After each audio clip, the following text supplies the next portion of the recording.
Patay ang 4 na sundalo matapos tambangan ng mga umanay rebelde sa Dato Hopper, Ampatuan, Maguindanao del Sur.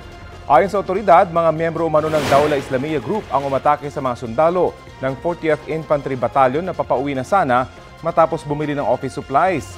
Sakay ng pribadong sasakyan ang mga biktima. Posible umanong paghihiganti ito kasunod ng operasyon ng militar laban sa mga rebelde sa katabing bayan kamakailan. Tinutugis na ang mga nasa likod ng pananambang. Ang Philippine Army nangakong magpapaabot ng tulong sa naiwang pamilya ng mga namatay na sundalo. Kinundina na ni Pangulong Bongbong Marcos ang ambush. Pinaiigting din daw nito ang mithi ng gobyerno na buwagin ang terorismo sa bansa. Kapuso, alamin ang maiinit na balita. Bisitahin at mag-subscribe sa GMA Integrated News sa YouTube. Sa mga kapuso abroad, samahan nyo kami sa GMA Pinoy TV at sa www.gmanews.tv.